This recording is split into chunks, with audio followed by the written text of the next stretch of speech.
Assalamualaikum warahmatullahi wabarakatuh. Bersama saya lagi Januarlin Wibowo, masih dengan materi metode penelitian dan statistik. Fokus pembahasan pada konten kali ini adalah desain eksperimen. Kenapa desain eksperimen ini perlu kita pelajari dengan baik? Karena desain eksperimen ini khususnya untuk penelitian kuantitatif ini akan memberikan pengaruh terhadap model dari analisisnya.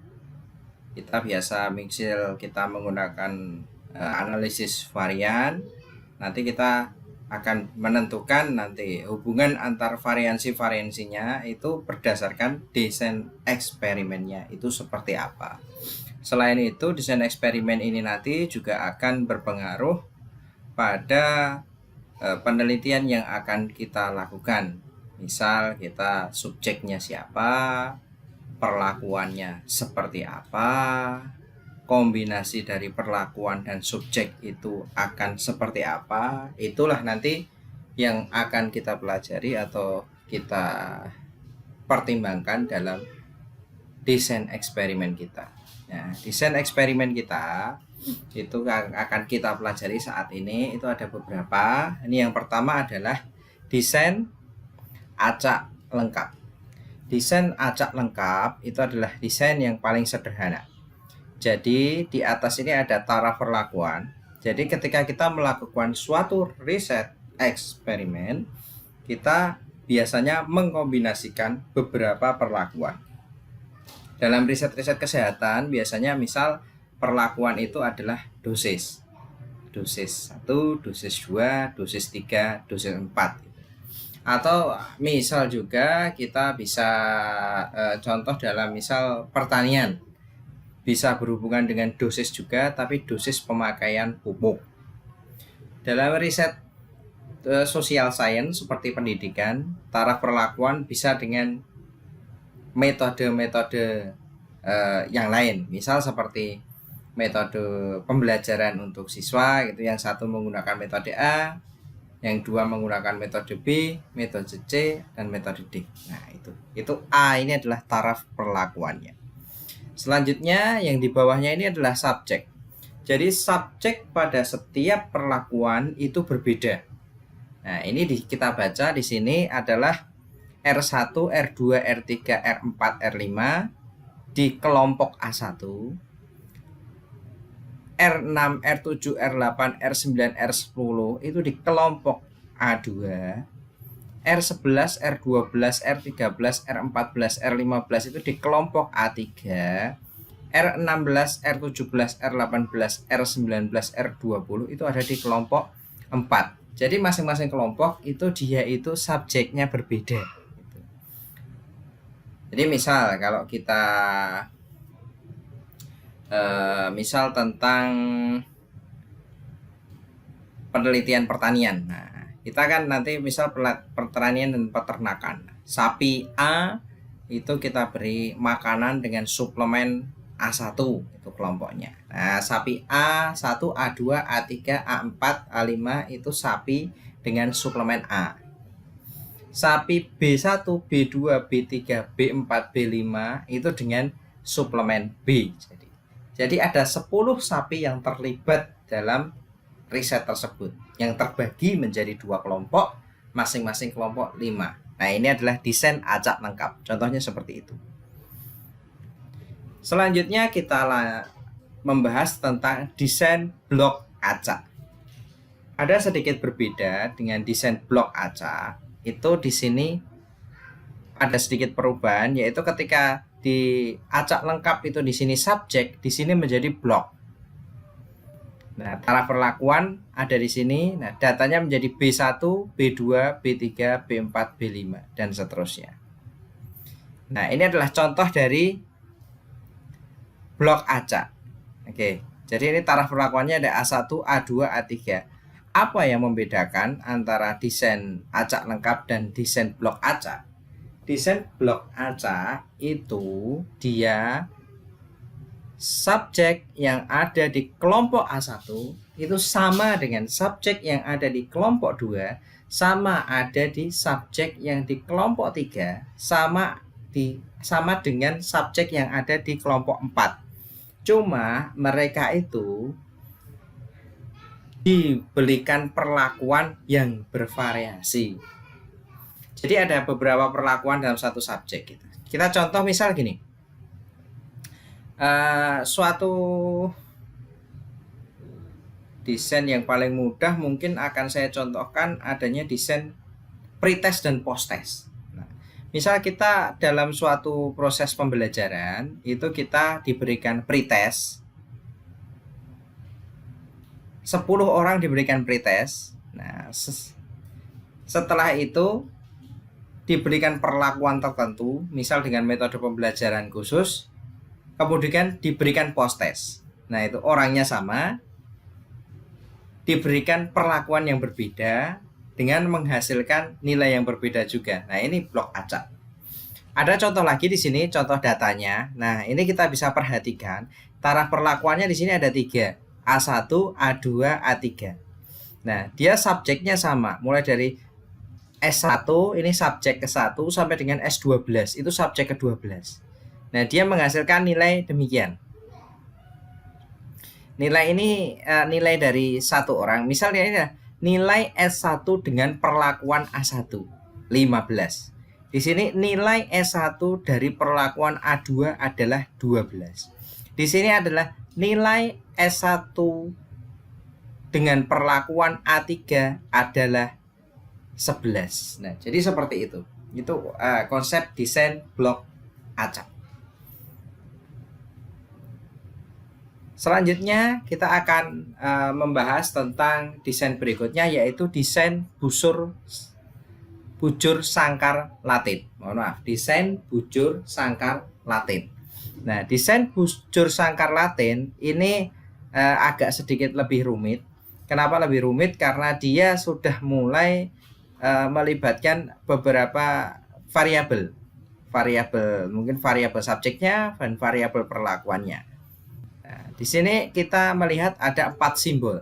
Yang pertama A, yang kedua B, yang ketiga C, dan yang ketiga R. Yang perlu kita pahami bahwa R itu adalah data atau subjeknya.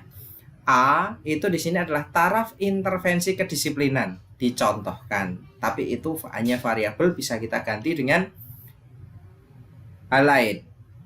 B itu adalah jangka waktu intervensi. D itu adalah heterogenitas kegiatan sosial. Berarti ini akan ada lebih banyak dibandingkan 2 desain yang sebelumnya, itu kombinasi antar variabelnya. Ada 3, A, B, C, dan dia itu mempengaruhi nilai pada R atau subjek. Nah, uniknya bujur sangkar Latin itu dia adalah penyusunan dari variabel-variabelnya. Nah, berarti di sini dia C1, C2, C3, C4, B1, B2, B3, B4. Jadi ini adalah variabel utama yang nanti dia itu cross, bahasanya di sini adalah cross dengan C. Jadi jangka waktu dan heterogenitas. Kemudian akan dikombinasikan yang kemudian itu akan saling mempengaruhi, itu adalah A1, A2, A3, A4. Nah, A1, A2, A3, A4 itu di rolling untuk setiap bloknya atau setiap kelompoknya. Jadi untuk B1 itu dia A1, A2, A3, A4. Untuk B2, A2 susunannya berubah, A3, A4, A1. Untuk B3 dia juga berubah, A3, A4, A1, A2. Untuk B4 dia A4, A1, A2, A3. Dia berubah. Jadi dia bergeser ke kanan. Ini bergeser kanan, bergeser kanan, bergeser kanan. Sama juga ketika kita baca dari atas, dia A1, A2, A3, A4. Di sini bergeser ke atas. Nah, ini A2, A3, A4, A1. Nah, dia bergeser terus seperti itu. Jadi nanti akan ada kombinasi. Kombinasinya apa? Kalau kita lihat ya, A1, B1, C1. Dia akan A1, B2, C4. Ini A1, B3, C3, A1, B4, C2. Nah, jadi akan ada kombinasi seperti itu konstruksinya. Kemudian kita akan mencermati ciri khas dari bujur sangkar laten itu terhadap nilai dari subjeknya. Nah, subjeknya di sini coba kita lihat. Ini ada R1, R2, R3, R4, R5, R6, R7, R8, R9, R10, R11, R12, R13, R14, R15, R16. Kita pahami berarti memang dia itu melibatkan subjek yang berbeda untuk setiap blok. Untuk setiap kelompok, dia subjeknya berbeda-beda. Dengan subjek yang berbeda-beda ini, maka berarti yang dirotasi itu adalah A-nya untuk menghasilkan sebuah kombinasi perlakuan. Nah, jadi kombinasi perlakuan mungkin kalau tadi saya sampaikan dengan suatu simbol dan indeksnya, saya akan coba sampaikan dengan interpretasi dari permisalan kasus. A1, B1, C1 itu bisa kita baca, dia itu adalah suatu kondisi taraf kedisiplinan yang rendah, waktu intervensinya 6 minggu, heterogenitas kegiatan sosialnya rendah, menghasilkan nilai pada subjek 1 dan subjek 2. Yang kedua adalah taraf intervensinya sedang, jangka waktu intervensinya hanya 6 minggu, dengan heterogenitas kegiatan sosialnya sedang. Ini akan menghasilkan nilai pada R9 dan R10. Nah, dan sebagainya. Modifikasi yang bisa dilakukan oleh teman-teman ketika nanti ingin melaksanakan suatu riset adalah bisa menambah variabel A-nya, bisa menambah variabel C-nya, bisa menambah variabel B-nya. Bisa juga mengurangi. Kalau untuk lebih istilahnya lebih membuat hasil riset akurat, yang jelas harus ditambah adalah subjeknya atau R-nya. Selanjutnya ini contohnya seperti ini teman-teman. Contoh dari visualisasi angkanya tadi. Kalau ini dia R-nya berarti ada R1, R2, R3. Jadi ada 3. R4, R5, R6. Nah, ini 6, R7, R8, R9. Berarti total ini dia melibatkan 27 subjek penelitian. Seperti itu. Ini adalah kalau sedikit ada perbedaan dengan tadi ini. Oke. Karena dia itu namanya saja bujur sangkar, berarti dia pasti sama. Pasti sama apanya? Sama ukuran matriksnya. Matriks apa? Matriks dari variabel-variabel yang saling berkaitan. C, B ini harus sama dan A-nya juga harus sama. Karena dia namanya juga bujur sangkar. Tapi R di situ dia bisa bervariasi. Lebih banyak, lebih baik. Nah, selanjutnya yang terakhir adalah desain faktorial acak lengkap. Kita bisa coba pelan-pelan untuk telusuri di sini. Di sini melibatkan variabel A, variabel B, dan subjek hasil nilai dari subjek perlakuan penelitian yang di situ disimbolkan dalam R. Yang pertama kita akan lihat di sini dia A1, A2, A3, A4 itu adalah suatu kelompok dari perlakuan A. B1, B2, B3, B4, B5 itu adalah suatu kelompok perlakuan B yang dia nanti akan berinteraksi dengan A. Jadi A dan B itu nanti akan berinteraksi. Sehingga dia nanti akan menghasilkan suatu kombinasi interaksi antar keduanya. Selanjutnya, di sini R1, R2, R3, R4, R5, R6, R7, R8 sampai dengan 40. Berarti dia itu subjeknya melibatkan 40 subjek yang diuji itu melibatkan 40. berarti masing-masing itu berbeda, masing-masing kelompok itu berbeda. Jadi kita bisa lihat A1B1 interaksi perlakuan A1 dan B1 itu menghasilkan atau tertuju pada subjek 1 dan subjek 2 yang menghasilkan nilai R1 dan R2 seperti itu. Nah, berbeda dengan misal A3 dan B2, interaksi antara perlakuan A3 dan B2 itu hasilnya yang diberikan perlakuan subjek 13 dan subjek 14 yang menghasilkan nilai R13 dan R14. Nah, desain acak faktorial seperti itu. Nah, ini mungkin sangat banyak riset yang menggunakan desain faktorial acak lengkap ini. Kita coba lihat contohnya. Nah, contohnya seperti ini. Contohnya ini lebih ringkas daripada contoh dari bentuk umumnya tadi. Ini hanya melibatkan dua perlakuan A dan 3 perlakuan B dengan subjek per kelompok dari interaksi 2 perlakuan itu 6. R1 R6, R7 R12, R13 dan R18. Ini R19, R24, R25. Selanjutnya ini adalah contohnya. Nah, contohnya kita misalkan di sini itu riset tentang pertanian.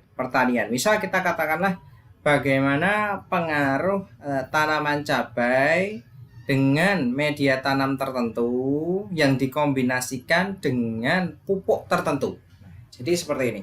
Jadi misal A itu adalah A1 itu pupuk A, A2 itu adalah pupuk B.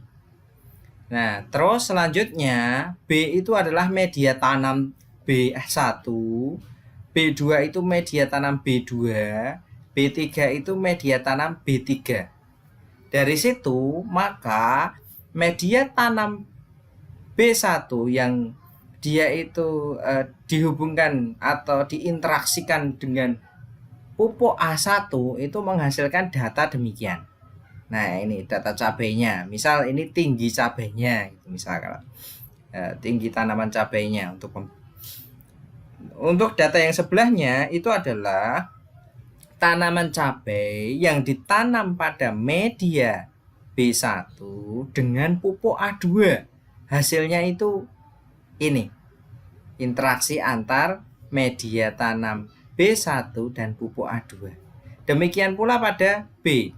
Ini adalah media tanam B2 dengan pupuk A1 itu menghasilkan data tanaman cabai, tinggi tanaman cabai demikian. Nah, itu juga dapat kita lakukan banyak riset dengan menggunakan desain eksperimen faktorial tadi.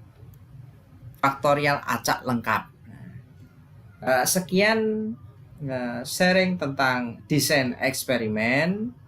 Mohon bantuan untuk like, subscribe, and share. Terima kasih.